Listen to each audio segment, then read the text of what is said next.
Hi everybody, this is Professor Gruhn, and we're continuing to talk about various aspects of project management for the ICM590 project planning class for Quinnipiac University. And as you know, we've been using my home remodeling project kind of as a guideline for some of the topics that come out. If you look behind me, you'll see that the walls are actually blue now, and they're not primer, and they're not all wood and stuff, and we've actually hit a milestone. And the milestone for us was really to get the walls painted, because now that the walls are painted, we're able to move forward for parts of the other projects. And also, what's interesting to me about milestones is that milestones can actually be mini celebrations throughout a project, because you're working really hard. I mean, we've been tearing off wood, we've been sanding and priming, we brought a contractor in to skim coat the walls, and a lot of effort went into just getting this wall painted. And we've hit this milestone, so we take a deep breath and we say, okay, great, we've made it this far, and we're making forward progress. We might be driving across the country and we're starting at Boston, but you know, we're into Pennsylvania now. We've made it kind of part way, and quite honestly, we're at the point that there is no return. And as the project continues, the the onion unfolds a little more.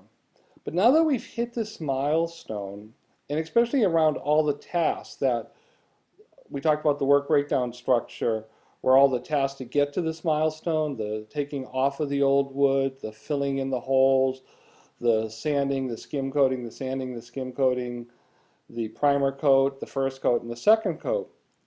We've hit this milestone. Guess what? The walls aren't done. We have this thing called the warranty period, and the warranty period says after you've accomplished certain things, and especially the warranty period usually happens after the whole project is completed, but there's a point where, as a contractor, I have to report back to the CEO and say, hey, I made this milestone. Well, guess what? As we take a look around the wall, there were areas where it wasn't sanded and it's not as smooth as we want. And if anything, I'm probably more particular than Donna is. But there's areas that we're going to have to do some touch-up work. And if you look and you hold the light at just the right angle, you can see that the paint's not right. And quite honestly, that bugs the heck out of me. And I now am entering into the warranty period for this milestone, and I have a little bit of redo work. I've got one area where we did some major repair, and it still didn't paint out as smooth as I want. But so we'll be working on that this next week. Today is the 5th, and we have already measured the granite, and we've already have our sink should be delivered to the granite place. We're actually going to go, today is Saturday, we're going to go check that out and make sure the sink's there, and we're sure we like the color and how it matches up to the granite. And that leaves the 10 days left. And our next real big milestone in this project is the installation of the actual granite countertop. So I'm going to flip around here, and if you take a look, you can see that the countertop actually now is cleared off, and there is still a lot of work that needs to be done with it. So I still have to finish up that small wall and get all that level, take off the old countertop, take off that little tiny shelf that you can see right there in front. This wall here has to be fixed, and way in the back you can see that sanding. This is kind of hard to do right there. That sanding that still has to be done there. So there's a lot of tasks and a lot of work that still has to be done to reach our next milestone. So I've kind of broke down the work as take off the counter, remove that low shelf, and then do all the work in the subtasks to get that low wall nice and level and even, so when the granite guys come in. And we're going to do that this week. Now, a couple of other milestones that we have are the replacement of windows and the flooring. So one of the work breakdown structures was that I just accomplished right before doing this video was the need to measure. So I've measured all the windows and I've measured all the rooms and the flooring. So we've got about 1,250 square feet of flooring, and so that those tasks that work. And I guess if you'd say the work breakdown structure was measure windows, measure flooring, and to get some numbers, and then the task underneath was measure this window, measure this window, measure this window. The task underneath that, measure this room, measure this room, measure this room. So the measurements, I wouldn't really call that a milestone because big deal, we've got the measurements, and that's still leading up to the higher milestones. The higher milestones are going to be replace the windows, and the higher milestone will be the flooring is installed. And the work, those are kind of work breakdown points at that level.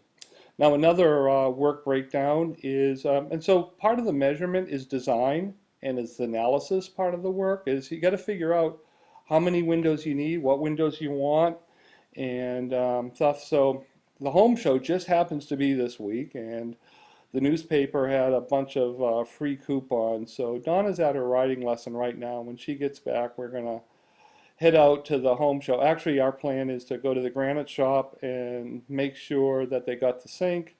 And I just want to touch and look at my granite one more time. It's so pretty. I can't wait to show you that when it's installed next week. I guess 10 days, so maybe 2 more lectures from then.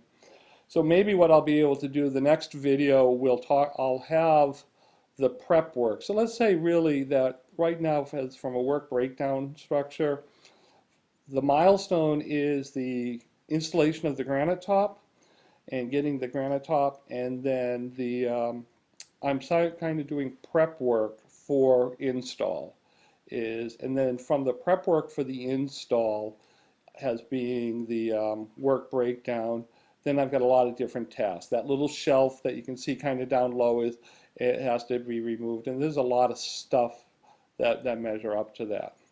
I do want to remind you again, we haven't really talked about it in any of the modules of the book, but this whole area of warranty, that will sting you a lot because sometimes the web page that you're working on or the project that you're working on, you just might not get it right and your customer might not be fully happy with it. You have to put in your budget and figure out even your profitability and how much effort, even on the fact that once you're done and you hit your milestones, you need to stand behind your product. And I have a CEO that wants to get her money's worth and wants to make sure that I stand behind my product, and factor that in. And when you have your work breakdown, when you're measuring your whole project from beginning to end, make sure that you factor in warranty. Also factor in documentation. Documentation is important because of the warranty period especially, and turning things over to your customer. You've created a bunch of web pages, you've created a bunch of videos, you've done a lot of different things. Do you have all the information readily available to you? Do you have IDs and passwords? Do you have backups of your various project elements that you could easily restore it? If you're using something like WordPress, Drupal, or Joomla, do you know how to back up your whole entire website that you could move it onto another server?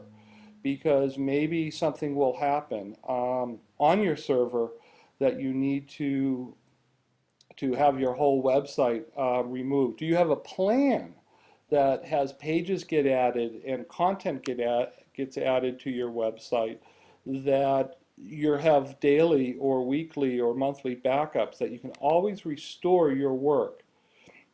I'm working on an iPad application with a friend for Pratt & Whitney, and we're getting ready to go to the Apple Store with it.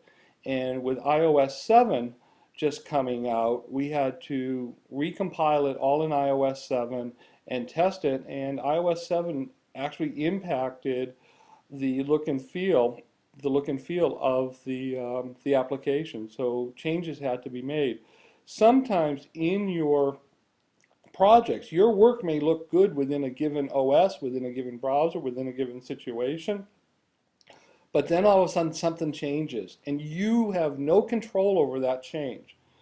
And with that, you then are responsible for that which you created. Have you factored in those costs? Have you factored in how you're going to charge and bill your customer for the work that isn't known beyond the completion of the project? At Yale, we call that RTS, or ready to serve work. It's also called production support.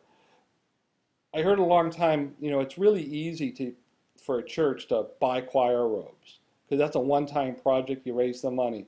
But it's really hard to get a church to get people to sing in the choir every week. Or it might be really easy to start a bus ministry and buy a couple of buses. But it costs a lot to keep those buses running and keep those oil changes and all of that.